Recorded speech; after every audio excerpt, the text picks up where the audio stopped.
Hello friends, welcome to crazy GK trick. तो आइए daily current affairs की series को आगे बढ़ाते हैं और आज के इस वीडियो में हम 22 अगस्त 2023 के सभी करंट अफेयर्स को एक एक करके यहाँ पर डिस्कस कर लेते हैं।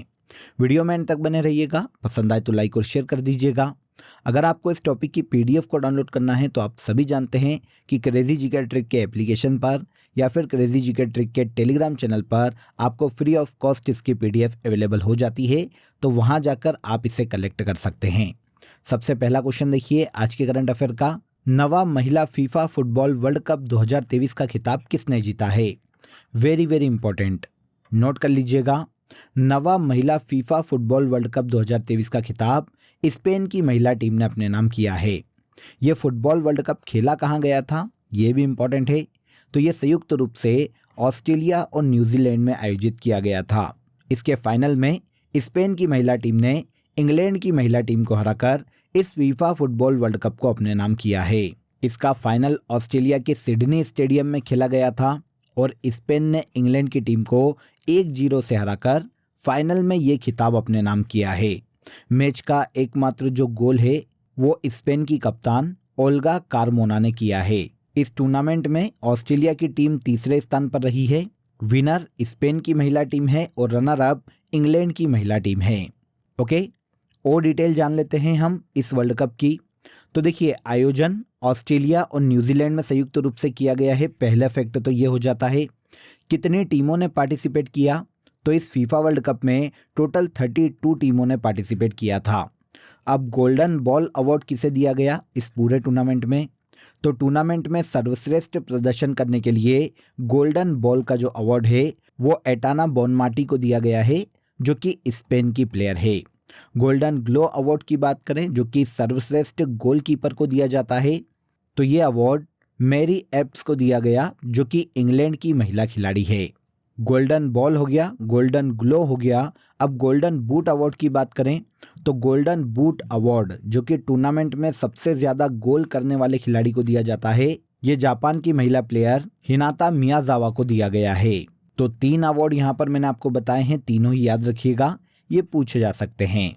इस टूर्नामेंट का आयोजन हर 4 साल में फीफा के द्वारा आयोजित करवाया जाता है। हर 4 साल में फीफा के द्वारा आयोजित की जाने वाली ये एक अंतर्राष्ट्रीय प्रतियोगिता है। इसकी शुरुआत 1991 में की गई थी और पहली बार अमेरिका की महिला फुटबॉल टीम ने इस खिताब को अपने नाम किया था और लास्ट बार 2019 में भी इस खिताब को अमेरिका की ही महिला फुटबॉल टीम ने जीता था।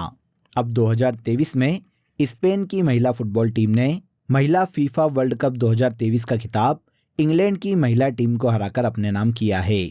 अभी तक सबसे ज़्यादा बार अमेरिका की महिला फुटबॉल टीम ही इस खिताब को जीती है। 1991 में, उसके बाद 1999 में, 2015 और लास्ट बार 2019 में। अब यहाँ पर पुरुष फीफा वर्ल्ड कप की भी हम बात कर लेते हैं। तो लास्ट ईयर 2022 में इसका खिताब अर्जेंटीना की टीम ने फ्रांस की फुटबॉल टीम को हराकर जीता था। तो महिला फीफा वर्ल्ड कप और पुरुष फीफा वर्ल्ड कप दोनों के ही फैक्ट हमें यहाँ पर पता चल गए। देखिए दोस्तों, अगर आपको मंथली करंट अफेयर्स की डिटेल पीडीएफ लेना है तो आप रूट एप्लीकेशन या क्रेजी जीके ट्रिक एप्लीकेशन से डाउनलोड कर सकते हैं। साथ ही आप वीडियो के कमेंट बॉक्स में भी लिंक दिया हुआ है, जहां से क्लिक करके आप ले सकते हैं। इन मंथली करंट अफेयर्स पीडीएफ में देखिए पूरे मंथ के जो सबसे ज़्यादा एग्जाम रिलेवेंट क्वेश्चन होते हैं उन क्वेश्चन को यहाँ पर डिटेल के साथ प्रोवाइड किया गया है, जो एग्जाम के लास्ट टाइम रिवीजन में आपको बहुत हेल्प करता है। तो एक बार जरूर क्लिक करें। चलिए आगे बढ़ते हैं। सेकंड क्वेश्चन देखिए, 46 वर्ल्ड अंडर 20 कुश्ती चैंपियनशिप 2023 में भारतीय पहलवानों ने कुल कितने पदक जीते हैं? एक और इम्पोर्टेंट क्वेश्चन है, नोट कीजिएगा इसे भी। देखिए फ्रेंड्स, लास्ट कुछ सेशन से हम इसको डिस्कस कर रहे हैं, लेकिन वहाँ पर केवल हमने इतना पढ़ा था कि किस भारतीय रेसलर ने इस चैंपियनशिप में भारत के लिए गोल्ड जीता है। लेकिन यहाँ पर अब ये चैंपियनशिप पूरी तरह खत्म हो गई है, तो हम टोटल मेडल देख लेते हैं कि भारत को कितने मिले हैं। तो 46 वर्ल्ड अंडर 20 कुश्ती चैंपियनशिप 2023 का आयोजन जॉर्डन के अम्मान में किया गया है, जिसमें देखिए भारतीय पहलवानों ने टोटल 14 मेडल अपने नाम किए हैं। आंसर डी हो जाएगा। इन टोटल मेडल्स में 4 हमारे पास गोल्ड आए हैं, 3 सिल्वर और 7 हमारे पास ब्रॉन्ज मेडल आए हैं। इस तरह से टोटल हमने 14 मेडल इस पूरे टूर्नामेंट में अपने नाम किए हैं। अब बात आती है कि गोल्ड कौन लेकर आया। तो एक बार रिवाइज करते हैं। देखिए, मोहित कुमार ने 61 किलोग्राम भार वर्ग में गोल्ड जीता, प्रिया मलिक ने 76 किलोग्राम भार वर्ग में, अंतिम पंघाल ने 53 किलोग्राम भार वर्ग में और सविता ने 62 किलोग्राम भार वर्ग में भारत के लिए गोल्ड जीता है। सिल्वर की बात करें तो सागर जगलान 79 किलोग्राम भार वर्ग में, सुमित 60 किलोग्राम भार वर्ग में और अंतिम पंघाल 65 किलोग्राम भार वर्ग में इन्होंने भारत के लिए सिल्वर जीता है। लास्ट ईयर देखिए 2022 में बुल्गारिया में 45 वर्ल्ड अंडर 20 कुश्ती चैंपियनशिप में भारत ने 15 मेडल जीते थे और भारत मेडल टेली में 5वें स्थान पर रहा था। तो अब दिमाग में आएगा कि सर इस बार की चैंपियनशिप में भारत मेडल टेली में कौन से स्थान पर है। तो लास्ट ईयर हम 5वें स्थान पर थे, लेकिन इस साल इस चैंपियनशिप में भारत मेडल टेली में दूसरे स्थान पर आ गया है। टोटल 14 मेडल के साथ भारत इस मेडल टेली में दूसरे स्थान पर है। पहले स्थान पर ईरान है, जिसने देखिए टोटल 13 मेडल जीते हैं, जिनमें से 7 गोल्ड हैं। अब यहाँ पर आपको बीच में एक कैटेगरी और दिखेगी, इंडिविजुअल न्यूट्रल एथलीट। अब देखिए इस कैटेगरी की बात करें तो इन्होंने टोटल देखिए भारत से ज़्यादा पदक जीते हैं, लेकिन एक्चुअल में ये कोई कंट्री नहीं है, बल्कि ओलंपिक चार्टर के अनुसार एथलीटों का एक समूह है जो कि बिना किसी देश के प्रतिनिधित्व के आपस में टीम बनाकर खेलता है या फिर आपस में कोलैबोरेशन के साथ खेलता है। इसीलिए मेडल टेली में इसे काउंट नहीं किया जाता, क्योंकि ये पर्टिकुलर कोई कंट्री नहीं है। तो कंट्री की बात आएगी तो दूसरे नंबर पर फिर इंडिया का नाम आएगा, जिसने इस चैंपियनशिप में टोटल 14 मेडल अपने नाम किए हैं। ये जो चैंपियनशिप है फ्रेंड्स, इसमें 18 से 20 वर्ष की आयु के मध्य के जो प्लेयर हैं, जो रेसलर हैं, वो पार्टिसिपेट करते हैं। इसकी शुरुआत 1979 में की गई थी। वर्ल्ड अंडर 20 कुश्ती चैंपियनशिप 2023 का आयोजन जॉर्डन के अम्मान में किया गया है। नेक्स्ट देखिए, हाल ही में चर्चा में रहा कच्चा तीवु द्वीप किस महासागर में स्थित है। कच्चा तीवु द्वीप, अगर हम इस द्वीप की बात करें तो ये देखिए हिंद महासागर में स्थित है फ्रेंड्स। अब सुर्खियों में इसलिए है क्योंकि देखिए ये भारत और श्रीलंका के मध्य में विवादित रहता है। भारत के पीएम नरेंद्र मोदी ने हाल ही में अपने भाषण में इस द्वीप पर चर्चा की थी और इन्होंने कहा था कि इस द्वीप को श्रीलंका से वापस लिया जाएगा। देखिए कच्चा तीवु द्वीप की बात करें तो ये भारत के तमिलनाडु राज्य के निकट रामेश्वर से 25 से 30 किलोमीटर दूरी पर समुद्र में स्थित है। यह द्वीप पिछले 100 साल से भारत और श्रीलंका के मध्य में विवादित रहा है। एक बार तो हमने गिफ्ट में श्रीलंका को ये दे भी दिया था 1974 में। उस वक्त श्रीलंका के प्रधानमंत्री श्री माओ भंडार नायके से समझौता किया था और भारत के इस द्वीप को श्रीलंका को तोहफे में दे दिया था। अब हिंद महासागर के अन्य द्वीप की बात करें तो मेडागास्कर, रियूनियन द्वीप, मालदीव और बोर्नियो ये हिंद महासागर के अन्य द्वीप हैं। इनमें कच्चा तीवु द्वीप भी हिंद महासागर में भारत और श्रीलंका के मध्य में स्थित है और दोनों देशों के मध्य में विवादित है। चर्चा में रही नमो 108 किस पुष्प की प्रजाति है। नमो 108 जिसे हाल ही में डेवलप किया गया है, ये कमल की एक प्रजाति है। केंद्रीय विज्ञान एवं प्रौद्योगिकी राज्य मंत्री डॉक्टर जितेंद्र सिंह ने देखिए राष्ट्रीय वनस्पति अनुसंधान संस्थान लखनऊ द्वारा विकसित की गई कमल के पुष्प की नई प्रजाति का शुभारंभ किया है, जिसे हाल ही में नमो 108 नाम दिया गया है। तो नमो 108 कमल की एक प्रजाति है जिसमें देखिए टोटल 108 पंखुड़ियां हैं। यह प्रजाति मार्च से दिसंबर माह तक खिलती है और पोषक तत्वों से भरपूर है। साथ ही साथ देखिए एलोवेरा की भी एक नई प्रजाति को डेवलप किया गया है, जिसे NBRI निहार नाम दिया गया है। तो NBRI निहार ये एलोवेरा की एक प्रजाति है और नमो 108 कमल की एक प्रजाति का नाम है, जिसे राष्ट्रीय वनस्पति अनुसंधान संस्थान के द्वारा हाल ही में विकसित किया गया है। अब इस संस्था की बात करें फ्रेंड्स तो ये आधुनिक जीव विज्ञान एवं टेक्सोनॉमी के क्षेत्रों से जुड़ा हुआ एक अनुसंधान केंद्र है, जिसका मुख्यालय उत्तर प्रदेश के लखनऊ में स्थित है। भगवान बिरसा मुंडा जोड़ रस्ते योजना किस राज्य में शुरू की गई। तो भगवान बिरसा मुंडा जोड़ रस्ते योजना को महाराष्ट्र सरकार ने हाल ही में शुरू किया है। उद्देश्य क्या है इसकी बात करें तो देखिए महाराष्ट्र राज्य के 17 जिलों के सभी आदिवासी बस्तियों को मुख्य सड़क मार्ग से जोड़ा जाए, यही इस योजना का मुख्य उद्देश्य है। इस योजना के तहत महाराष्ट्र में 6,838 किलोमीटर लंबे रास्तों का निर्माण किया जाएगा, जिसमें लगभग देखिए 5,000 करोड़ रुपए की लागत आने वाली है। योजना का मुख्य उद्देश्य, जैसा कि अभी मैंने आपको बताया, आदिवासी बस्तियों को बारहमासी सड़कों से जोड़ना, जिससे आदिवासियों को मूलभूत सुविधाएं उपलब्ध करवाई जा सके। महाराष्ट्र में इस योजना को भगवान बिरसा मुंडा जोड़ रास्ते योजना के नाम से हाल ही में लॉन्च किया गया है। ओके, यहाँ तक के सभी क्वेश्चन आपको क्लियर हो गए होंगे। अब आ जाइए आज की कंट्री इन न्यूज़ में हम यूरोप के देश डेनमार्क को डिस्कस कर लेते हैं। बहुत ही इंपॉर्टेंट देश है और काफ़ी सुर्खियों में रहता है। तो डेनमार्क की कैपिटल कोपेनहेगन है फ्रेंड्स। यहाँ की मुद्रा डेनिश क्रोन है। मेटे फ्रेडरिकनेस यहाँ के प्रेसिडेंट के पद पर हैं। और पड़ोसी देशों की बात करें तो जर्मनी, स्वीडन और नॉर्वे डेनमार्क के पड़ोसी देश है। डेनमार्क में वर्तमान में 10 यूनेस्को साइट्स हैं, जिनमें क्रोनबर्ग केसल, कुजाता ग्रीनलैंड, रॉसकिल्डे और इलुलिसेट ग्लेशियर प्रमुख हैं। साउंड जल संधि डेनमार्क और स्वीडन के मध्य में स्थित है। गुडाना रिवर डेनमार्क की सबसे लंबी रिवर है। मोलेहोज डेनमार्क का सबसे ऊंचा पर्वत है। डेनमार्क एक स्कैंडिनेवियाई देश है फ्रेंड्स, जिसमें नॉर्वे और स्वीडन भी शामिल है। वर्ल्ड कॉम्पिटिटिवनेस इंडेक्स 2023 में डेनमार्क पहले स्थान पर है और इसके अलावा वर्ल्ड हैप्पीनेस इंडेक्स 2023 में डेनमार्क विश्व में दूसरे स्थान पर आता है। तो ये यूरोप के देश डेनमार्क से रिलेटेड ऐसे फैक्ट है फ्रेंड्स, जो कि हमें एग्जाम में देखने को मिल सकते हैं। नेक्स्ट देखिए, फुटबॉल के लीग कप 2023 का खिताब किसके द्वारा जीता गया है? तो फुटबॉल के लीग कप 2023 का खिताब इंटर मियामी की टीम ने अपने नाम किया है।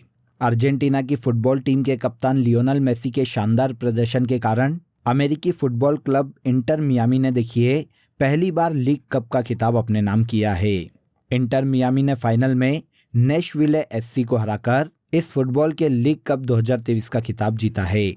अब लीग कप की बात करें तो ये उत्तरी अमेरिका में देखिए मेजर लीग सॉकर और लीगा एमएक्स के क्लबों के बीच में एक वार्षिक एसोसिएशन फुटबॉल प्रतियोगिता है, जो कि हर साल संयुक्त राज्य अमेरिका और कनाडा में आयोजित की जाती है। इसकी शुरुआत सबसे पहली बार 2019 में की गई थी और अब 2023 में इसका खिताब इंटर मियामी की फुटबॉल टीम ने अपने नाम किया है। इसके बाद नेक्स्ट देखिए, हाल ही में चर्चा में रही खिलाड़ी अनाहत सिंह का संबंध किस खेल से है? तो अनाहत सिंह, जो कि एक भारतीय स्क्वैश खिलाड़ी है फ्रेंड्स, इन्होंने हाल ही में देखिए चीन में आयोजित एशियन जूनियर स्क्वैश चैंपियनशिप में गोल्ड मेडल अपने नाम किया है। तो अनाहत सिंह का संबंध स्क्वैश गेम से है। अनाहत सिंह ने देखिए फाइनल मुकाबले में हांगकांग की एना क्वांग को 3-1 से हराकर गोल्ड अपने नाम किया है। एशियाई जूनियर स्क्वैश चैंपियनशिप की बात करें तो ये स्क्वैश खिलाड़ियों की एक प्रतियोगिता है, जिसका आयोजन एशियाई स्क्वैश फेडरेशन के द्वारा किया जाता है। 2023 में इसका आयोजन चीन में किया गया, जिसमें भारत की स्क्वैश खिलाड़ी अनाहत सिंह ने गोल्ड मेडल अपने नाम किया है। आगे बढ़ते हैं। इसके बाद मालाबार युद्ध अभ्यास का आयोजन किस देश में किया जा रहा है? Very very important. मालाबार युद्ध अभ्यास देखिए क्वाड सदस्यों के मध्य में आयोजित किया जाता है। 2023 में इसका आयोजन ऑस्ट्रेलिया में किया जा रहा है। ऑस्ट्रेलिया के सिडनी शहर के समुद्र तट पर 2023 में मालाबार युद्ध अभ्यास का आयोजन किया गया। जैसा कि अभी मैंने आपको बताया कि इसमें क्वाड सदस्य देश पार्टिसिपेट करते हैं, जिसमें भारत के अलावा जापान, अमेरिका और ऑस्ट्रेलिया शामिल है। इस युद्धाभ्यास में भारतीय नौसेना के 2 युद्धपोत भेजे गए हैं, जिनमें आईएनएस सह्याद्री और आईएनएस कोलकाता को इस युद्धाभ्यास के लिए भाग लेने के लिए भेजा गया है। यहाँ पर देखिए आपको ये भी याद रखना चाहिए कि ये एक नौसैन्य अभ्यास है, जिसकी शुरुआत 1992 में भारत और अमेरिका ने मिलकर की थी। शुरुआत में भारत और अमेरिका के मध्य में इसका आयोजन किया जाता था, लेकिन आगे चलकर जापान और ऑस्ट्रेलिया को भी इस युद्धाभ्यास में शामिल किया गया। तो मालाबार युद्धाभ्यास का आयोजन 2023 में ऑस्ट्रेलिया के समुद्र तट पर किया जा रहा है। हाल ही में जारी आंकड़ों के अनुसार भारत में स्थापित नवीकरणीय ऊर्जा क्षमता कितनी है? नवीकरणीय ऊर्जा क्षमता का मतलब है रिन्यूएबल एनर्जी कैपेसिटी। हाल ही में जारी आंकड़ों के अनुसार भारत की रिन्यूएबल एनर्जी कैपेसिटी 168.96 गीगावाट है। आंसर ए हो जाएगा 168.96 गीगावाट वर्तमान में भारत की रिन्यूएबल एनर्जी कैपेसिटी है फ्रेंड्स। वर्तमान में भारत देखिए सौर ऊर्जा से 64.38 गीगावाट, हाइड्रो पावर से 51.79 गीगावाट, पवन ऊर्जा से 42.02 गीगावाट और बायो पावर से 10.77 गीगावाट की नवीकरणीय ऊर्जा का उत्पादन कर रहा है। तो इन सभी को मिलाकर वर्तमान में भारत की रिन्यूएबल एनर्जी कैपेसिटी 168.96 गीगावाट है। अब देखिए यहाँ पर आपको ये भी समझना चाहिए कि रिन्यूएबल एनर्जी क्या होती है। तो देखिए ऐसी ऊर्जा जो कि हमें प्राकृतिक स्रोतों से प्राप्त होती है और ये कभी भी खत्म नहीं होगी और न ही ये किसी भी प्रकार का एयर पॉल्यूशन करती है। तो इस तरह से इसे रिन्यूएबल एनर्जी के नाम से जाना जाता है। जैसे जल ऊर्जा, पवन ऊर्जा या फिर बायोगैस, ये सभी क्या कहलाती है? ये सभी रिन्यूएबल एनर्जी कहलाती है। इसके बाद आज के करंट अफेयर का सबसे लास्ट क्वेश्चन देखिए। हाल ही में चर्चा में रहा हिलेरी तूफान ने किस महाद्वीप को प्रभावित किया है? तो हाल ही में चर्चा में रहे हिलेरी तूफान ने देखिए उत्तरी अमेरिका महाद्वीप को प्रभावित किया है। आंसर ए हो जाएगा। हिलेरी तूफान 84 वर्षों के बाद में देखिए दक्षिणी कैलिफोर्निया में आने वाला पहला उष्णकटिबंधीय तूफान है। इस तूफान के कारण दक्षिणी कैलिफोर्निया में काफ़ी नुकसान हुआ है। यह तूफान उत्तरी अमेरिका महाद्वीप के दक्षिण पश्चिम में प्रशांत महासागर से प्रारंभ हुआ था और दक्षिणी पश्चिमी संयुक्त राज्य अमेरिका की ओर लगातार बढ़ रहा है। यह हिलेरी तूफान देखिए हरिकेन सीरीज का एक उष्णकटिबंधीय चक्रवात है फ्रेंड्स। हरिकेन तूफान अटलांटिक महासागर या फिर उत्तर पूर्वी प्रशांत महासागर में आता है। अब यहाँ पर आपके दिमाग में आएगा कि सर उष्णकटिबंधीय चक्रवात क्या है? तो देखिए शॉर्ट में अगर मैं आपको बताऊं तो ऐसे तूफान जो कि विषुवत रेखा से ट्रॉपिक ऑफ कैंसर और ट्रॉपिक ऑफ कैप्रिकॉर्न के मध्य में आते हैं, ऐसे तूफानों को उष्णकटिबंधीय तूफान कहा जाता है क्योंकि ये उष्णकटिबंधीय महासागरों के ऊपर उत्पन्न होते हैं। विश्व के प्रमुख उष्णकटिबंधीय चक्रवात की बात करें तो हरिकेन, टाइफून, ये वर्ल्ड के प्रमुख उष्णकटिबंधीय चक्रवात है। हमारा क्वेश्चन हिलेरी तूफान से था, तो हिलेरी तूफान उत्तरी अमेरिका के दक्षिण पश्चिम में प्रशांत महासागर में उत्पन्न हुआ है जो कि एक उष्णकटिबंधीय तूफान है। इससे उत्तरी अमेरिका महाद्वीप प्रभावित हुआ है। ओके, तो यहाँ पर देखिए हमने 22 अगस्त 2023 के सभी करंट अफेयर्स को डिटेल में समझ लिया। अब आ जाइए आज की फैक्ट शीट में। हम कल के सेशन की फैक्ट शीट को आगे बढ़ाते हैं और भारत के प्रमुख वाद्य यंत्र और उनके वादक को डिस्कस कर लेते हैं। तो तबला भारत में देखिए जाकिर हुसैन, अल्लाह रखा खां, गुदई महाराज, किशन महाराज, लतीफ़ खां और सुखविंदर सिंह, ये सभी प्रसिद्ध तबला वादक थे। T N. Krishnan, doctor N. Rajam, L. Subramaniam Bharat के प्रमुख वायलिन वादक हैं। गोपाल दास, ठाकुर लक्ष्मण सिंह, छत्रपति सिंह और रहमान खान भारत के प्रमुख पखावज वादक हैं। इसके बाद सिम्झनी की बात करें तो बहुत ही इंपॉर्टेंट हो जाते हैं जुबिन मेहता, जो कि भारत के बहुत ही फेमस सिम्झनी वादक हैं। और लास्ट में रुद्र वीणा की बात करें तो उस्ताद सादिक अली खां और असद अली खां भारत के प्रमुख रुद्र वीणा वादक हैं। तो कल के सेशन में भी मैंने आपको 5 वाद्य यंत्र बताए थे और उनके वादक बताए थे जो कि इंपॉर्टेंट है। आज के इस सेशन में भी मैंने आपको 5 वाद्य यंत्र बताए हैं और उनके जितने भी इंपॉर्टेंट वादक हैं उनके बारे में यहाँ पर मैंने आपको बताया है। अब आ जाइए लास्ट सेशन में जो करंट अफेयर हमने डिटेल में समझा था उसे हम एक बार यहाँ पर रिवाइज कर लेते हैं। पहला देखिए, ग्रामीण मित्र योजना किस राज्य से संबंधित है? तो ग्रामीण मित्र योजना को गोवा राज्य की गवर्नमेंट के द्वारा हाल ही में लॉन्च किया गया है। दूधगाड़ू फेस्टिवल उत्तराखंड राज्य में मनाया जाता है। अंतिम पंघाल का संबंध कुश्ती से है। विश्व मानवतावादी दिवस हर साल 19 अगस्त को मनाया जाता है। भारत का पहला ग्राम एटलस गोवा राज्य ने लॉन्च किया है। अजरबैजान के बाकू में आयोजित विश्व निशानेबाजी चैंपियनशिप में ईशा सिंह और शिवा नरवाल ने 10 मीटर एयर पिस्टल मिश्रित टीम स्पर्धा में गोल्ड मेडल अपने नाम किया है।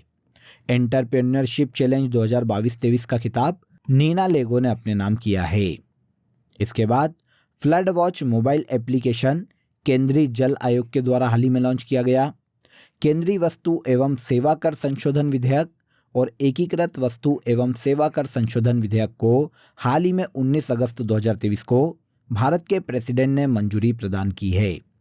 लास्ट है, हार्वर्ड विश्वविद्यालय द्वारा जॉर्ज लेडली पुरस्कार राज चेट्टी को प्रदान किया गया है। तो ये सभी ऐसे करंट अफेयर हैं फ्रेंड्स जो कि हमने लास्ट सेशन में बहुत ही डिटेल में समझे थे। अब आज के लिए आप सभी का क्वेश्चन ऑफ द डे है, पंडित रविशंकर किस वाद्य यंत्र के वादक हैं? Very very important. Last session में इनके बारे में मैंने आपको बताया था, इसीलिए इसका आंसर कमेंट बॉक्स में ज़रूर बताइएगा। इसके अलावा दोस्तों आप सभी के लिए एक इम्पॉर्टेंट अपडेट है। अब आपके लिए क्रेजी जीके ट्रिक के सभी कोर्सेज वेबसाइट पर भी अवेलेबल है। ये सभी कोर्सेज आप सभी की रिक्वायरमेंट और लेटेस्ट एग्जाम पैटर्न को ध्यान में रखकर डिज़ाइन किए गए हैं।